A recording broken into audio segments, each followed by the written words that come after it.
예, 내가 교회다. 이제 이 건물로서의 보이는 교회, 오늘처럼 모이는 교회도 중요하지만 여러분 자신 보이지 않는 교회, 여러분이 정말 중요해졌습니다.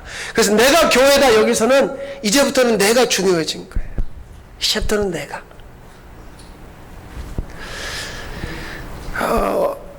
처음에 우리나라의 교회가 세워졌을 때 이 신분이 낮은 사람들, 그러니까 조선시대로 말하면 양반 상놈 나뉘어져 있잖아요. 그런데 그 상놈들보다 더 낮은 계급이 백정이죠. 호적에도 이름이 올라가지지 않는. 그 백정들이 얼마나 기뻐했는지 몰라요. 여러분 종로에 가면 승동교회와 안동교회라는 우리 교단의 교회가 있습니다. 처음에 이 승동교회에 백정 한 사람이 선교사가 전도를 하니까 세상에 하나님의 아들 예수가 백정인 나를 위해서 내가 되어서 죽었다는 그 진리, 복음을 받아들이고 교회에 왔어요. 그런데 그 승동교회 안에는 대부분 누가 있었냐면 양반들이 있었거든요. 그러니까 그 양반들이 기가 막힌 거예요. 아무리 세상이 바뀌었다고 양반과 쌍놈이 함께 앉아서 예배를, 있을 수가 없는 일이었어요. 그래서 처음에 양반들은 예배당 안에 있고, 그때 예배당이라고 하면 집이잖아요, 집. 그래서 쌍놈들은 마당에다가 맹석 깔고 예배를 드렸거든요. 그런데 그곳에 누가 왔냐면 백정이 온 거예요. 그러니까 너무나 슬픈 이야기죠. 그 양반들이 전부 나가서 세운 교회가 안동교회입니다. 우리는 쌍놈들하고 예배 못 드린다. 더군다나 우리는 백정하고 예배 못 드린다. 더 슬픈 이야기를 해볼까요? 아마 이 영상을 보신 분들이 있을 거예요. 백정이 계급이 폐지됐지만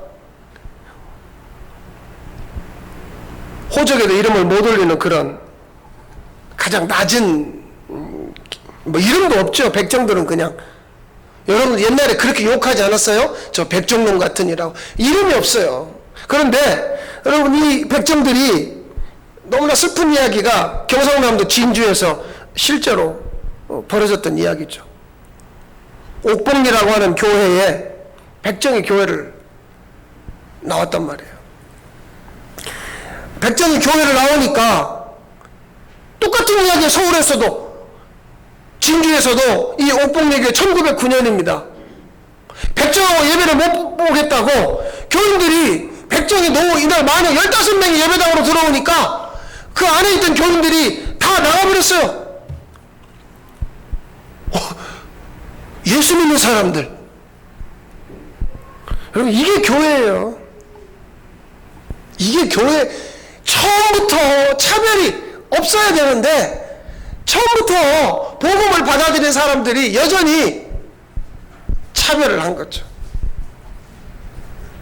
교회 안에 나보다 천한 사람, 나보다 못 배운 사람, 나보다 못생긴 사람, 나보다 돈 없는 사람, 이런 사람들이 교회 안에 오니까 사람들이 따로 앉기 시작하더니 나중에 밖으로 나가버린 거죠. 슬픈 이야기죠. 로마서 3장 22절 한번 같이 읽어보실까요? 곧 예수 그리스도를 믿음으로 말미암아 모든 믿는 자에게 미치는 하나님의 의인이 차별이 없다. 하나님의 의인은 마치 뭐가 같냐면 구름과 같아요. 모두를 다 덮을 수 있는, 모두의 죄와 모두의 허물을. 그런데 양반의 죄는 사해 주시고 백정의 죄는 사하면 안 된다. 이게 처음에 교회가 가진 너무나 슬픈 이야기죠. 교회를 다니는데 여전히 율법적이에요. 이 율법에는 차별이 있습니다. 무슨 차별이냐면 율법이라고 하는 건 나의 행위에 따라 달라져요. 내가 잘했느냐 내가 못했느냐에 따라서. 근데 복음에 왜 차별이 없느냐? 복음에서 중요한 건 나의 행위가 아닙니다. 내가 잘했냐 못했냐가 아니라 그분이에요. 그분 때문에, 그분이 순종하심으로 말미암아, 그분이 율법에 순종하심으로 말미암아. 그러니까 율법의 세계에서는 누가 잘하냐, 누가 잘하냐. 이 사람을 이렇게 모아놓고 누가 잘하나, 이걸 순서를 서열을 정하는 거죠. 그러나 복음의 세계에서는 하나님의 아들의 순종, 십자가밖에 없죠. 그러니까 내가 더 잘하고 내가 앞서가고 그럴 필요가 없어. 누가 더 믿음이 좋냐? 오늘 같은 날 누가 교회를 더 열심히 다니느냐? 그래서 이렇게 오면 믿음, 안 오면 믿음이 아닌 것, 이렇게 차별할 수가 없다는 거예요. 이게 복음입니다. 사실은요, 여러분이나 저나 지금도 이걸 받아들이기가 굉장히 어렵죠. 왜? 난 교회 왔고, 아무개는 오늘 교회 오지 않았고, 우리 교회는 코로나 안 걸렸고, 광주의 그 교회는 걸렸고, 차별을 두는 거죠. 율법의 세계에서는 그렇지만 복음의 세계에서는 뭐냐면 우리가 걸렸냐 안 걸렸냐가 아니라 하나님의 아들이 순종함으로 말미암아 모든 차별이 사라졌다. 예루살렘 성전 안에도 제사장이 올라올 수 있는 데가 있고, 남자만 들어올 수 있는 데가 있고, 여자가 들어올 수 있는 데가 있고, 이방인이 들어올 수 있는 데가 있어요. 그러니까 외국 사람은 저기까지만, 여자는 거기까지만, 남자는 여기까지만.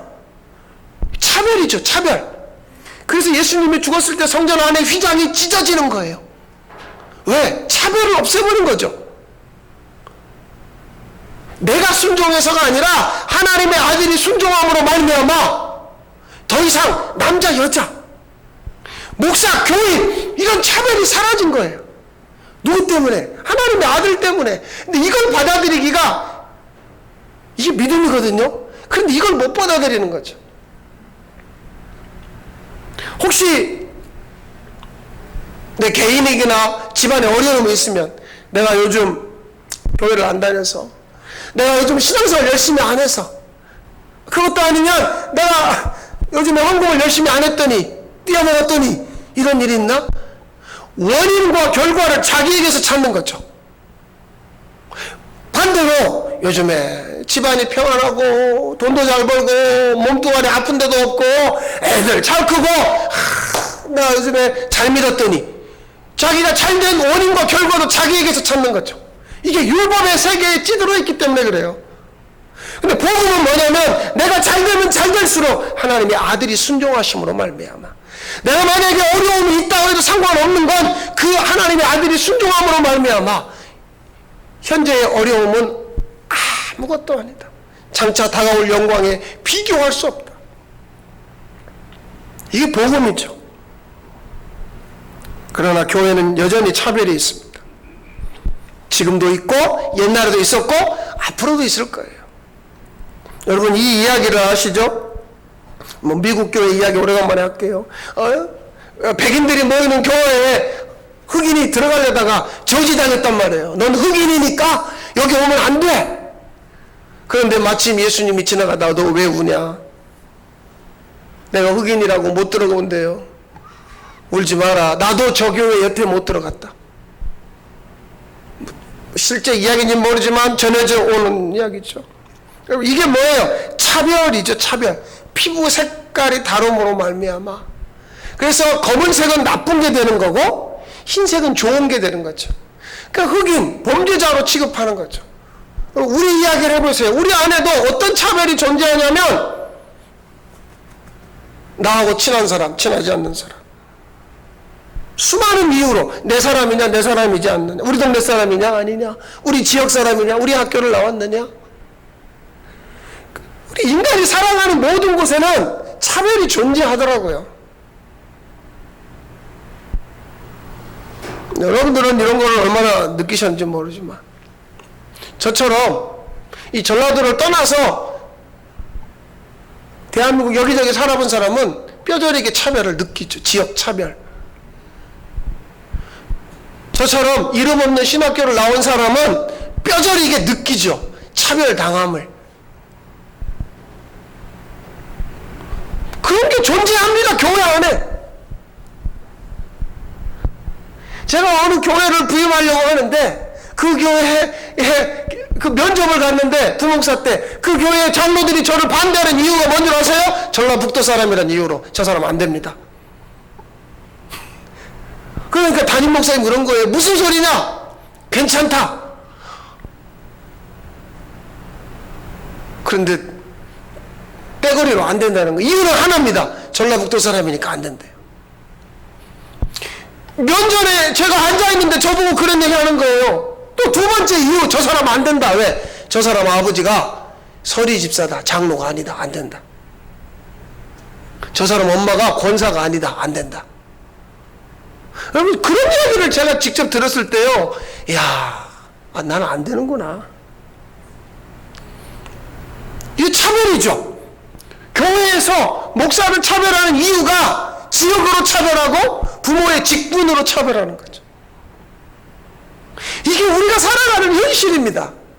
여러분, 여기 호남 지방에 사니까 모르지만 늘 말씀드리지만 서울에 가면 교회가 다 따로따로 있습니다. 영남 사람, 호남 사람, 충청도 사람, 이북 사람, 강원도 사람 모이는 교회가. 심지어 그 교회 목사는 그 지역 출신이 아니면 안 되는, 우리가 살아가는 현실이 그래요. 여전히 교회 안에는 돈이 있으면 힘이 있죠.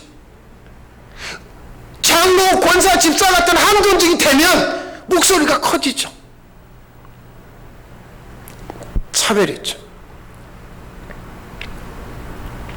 십자가가 없는, 우리가 간판에다가 십자가는 걸어놨습니다. 높이 걸어놨습니다. 십자가가 밤이면 빨갛게 불이 들어옵니다. 서울시내 올라가서 보면 십자가가 셀 수 없이 많다고 그러잖아요. 십자가가 실제로 외벽에는 있지만 우리의 내면에 예수의 흔적으로 남아있질 않는 거죠. 그러니까 하나님의 아들의 순종에 우리가 초점을 두는 게 아니라, 내가 좋은 학교 나와야 되고, 내가 좋은 집안이 되어야 되고, 내가 돈이 많아야 되고, 왜? 그게 힘이고, 그게 다른 사람을 짓누를 수 있고 짓밟을 수 있는 권력이니까. 그래서 교회 안에 차별이 없다고 말씀드릴 수 없어요. 교회 안에 차별이 있습니다. 여태 그랬고 지금도 그렇고 앞으로도 그럴 것입니다. 우울하죠? 우울하지 않으세요? 교회가 너무 어두워요. 환한, 그 하나님의 아들 얼굴처럼 빛나고 변화되고, 야, 역시 교회구나. 교회여야 되는데, 교회에 수많은 차별들이, 처음에 교회를 다닐 때는 잘 모릅니다. 그러나 시간이 가면 깊이 들어가면 들어갈수록 교회 안에 수많은 십자가가 없는 차별이 존재하는 거죠. 자, 이때 우리가 예수님 말씀을 좀 봐야 됩니다. 요한복음 8장입니다. 42절, 44절 두 절인데요. 여러분 함께 읽겠습니다. 하나님이 너희 아버지였으면 나를 사랑하였으리니 이는 내가 하나님께로부터 나와서 왔음이라. 나는 스스로 온 것이 아니요 아버지께서 나를 보내신 것이니라. 너희는 너희 아비 마귀에게서 났으니 너희 아비의 욕심대로 너희도 행하고자 하느니라. 근본적으로 뭐가 다른 거예요? 아버지가 달라요. 자, 다시 보세요. 하나님이 너희 아버지였으면, 예수님이 그러는 거예요. 야, 하나님 아버지라고 너희가 믿냐? 진짜냐? 그러면 너희가 나를 사랑하였을 것이다. 왜? 내가 하나님 아버지로부터 나왔기 때문에. 나는 스스로 온 것이 아니라 아버지가 나를 아버지가 나를 보내서 왔다. 그런데 너희를 보자. 너희는 너희 아비 마귀에게서 났으니, 여기서 말하는 마귀의 욕심은 뭐냐면 스스로 자라는 어린이. 우리가 옛날에 TV에서 봤던 거예요. 스스로 아침에 일어나서 시간 되면 일어나고 이불 개고 스스로 양치하고 스스로 씻고 스스로 밥 먹고 스스로 가방 메고 스스로 공부하고, 그러면 착한 어린이, 잘한 어린이. 그런데 예수님은 그 얘기예요. 나는 스스로 온 것이 아니다. 그러니까 하나님의 아들은 스스로 아무것도 스스로 하지 않아요. 아버지를 통하여서 아들이 일하지, 아버지를 통하여 아들이 존재하지 스스로 하지 않아요. 그런데 우리는 모든 걸 스스로 결정하고 스스로 판단하고 스스로 생각하고 스스로 말하고 스스로 하고, 그것을 44절에서는 욕심이라고 그래요. 부모 입장에서 자식이 스스로 잘하면 좋지요. 요즘처럼 학교 갔다 오면 손 씻고 30초 동안 마스크 쓰고 엄마가 말하지 않아도 손 소독하고 말이에요. 얼마나 좋겠어요. 그럼 부모가 편하죠. 여러분, 제가 여러분에게 이야기하지 않아도, 목사가 말하지 않아도 여러분들이 알아서 소독하고 교회 나오고 헌금하고 뭐하고 탁탁 하면 얼마나 좋겠어요. 왜 그러면 편하죠. 아무것도 할 일이 없어요. 사실은 그저 이렇게 예배 인도만 하면 되고. 우리는 그런 걸 원하죠. 그걸 욕심이라고 그래요. 그것이 바로 마귀에게서 났다는 거예요. 이 차이, 예수님은 스스로, 나는 스스로 온 것이 아니라, 요한복음 8장에 보면 예수님이 요한복음 5장에도 그렇고 계속 이 말씀을 합니다. 나는 스스로 아무것도 할 수 없다. 나는 스스로 하지 않는다. 아버지와 나의 관계 속에서 나는 뭐든지 하지. 여러분, 이 요한복음 15장 5절 한번 보세요. 자, 읽어볼까요? 나는 포도나무요, 너희는 가지라. 그가 내 안에, 내가 그 안에 거하면 사람이 열매를 많이 맺나니 나를 떠나서는 너희가 아무것도 할 수. 이거 우리가 아는 말씀이 있죠. 아는 말씀입니다. 포도나무 비유, 예수님은 포도나무, 우리는 붙어있는 가지. 그래, 이 가지가 나무를 떠나서는 아무것도 할 수 없잖아요.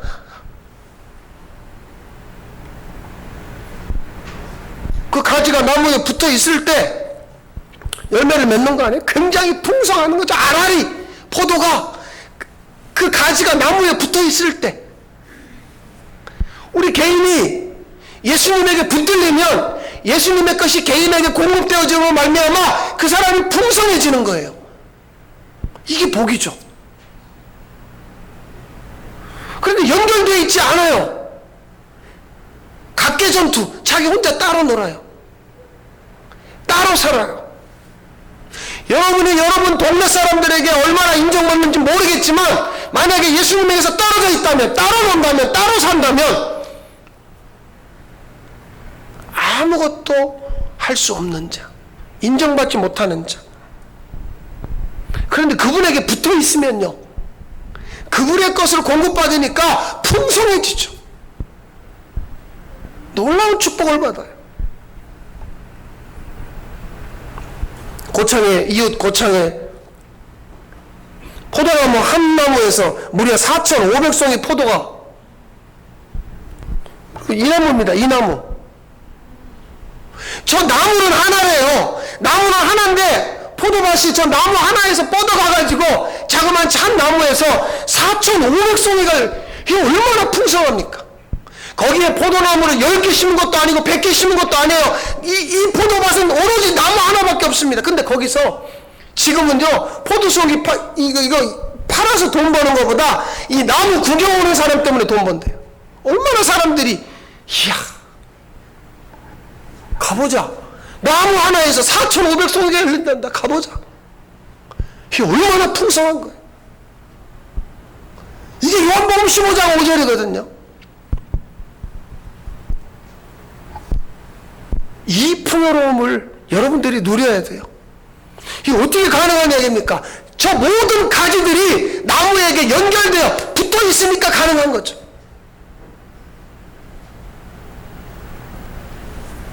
교회 안에 이런 엄청난 축복, 이런 풍성함을 받은 사람들이 나타나야죠.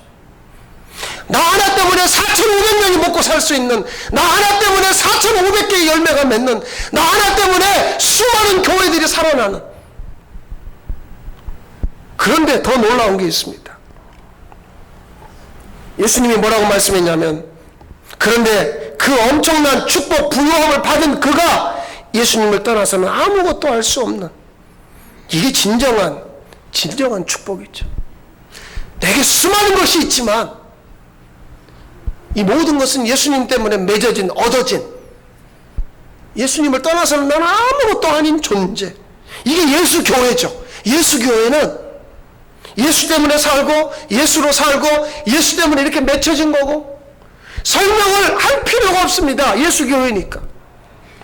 비록 교회가 잘했든 잘못했든 세상으로 차별을 지금 당하고 있습니다. 그러나 예수님과 연결됐다면 그 예수님의 순종 때문에 교회는 이렇게 됩니다. 여러분 이걸 믿어야 돼요. 하나님, 지금 저기 가운데 나무가 예수님입니다. 그 예수님 때문에 수많은 교회가, 예수님 때문에 수많은 백성이 열매 맺고 풍성하고, 차별이 낳은 결과는 도리어 풍성함입니다. 차별이 낳은 결과는 도리어 부유함입니다. 예수님 때문에 우리가, 여러분이 이렇게 되시기를 바랍니다. 하나님 아버지, 주님 한 분 때문에 풍성함이 살아나는 놀라운 기적이 이 땅에 있게 해 주시옵소서. 사람의 말을 듣는 것보다 하나님의 말씀을 듣는 것이 옳구나, 그 옳은 길로 주님과 연결되어져 붙어 있어서 열매 맺는 길로 우리를 이끌어 주시옵소서. 예수님의 이름으로 기도하옵나이다. 아멘.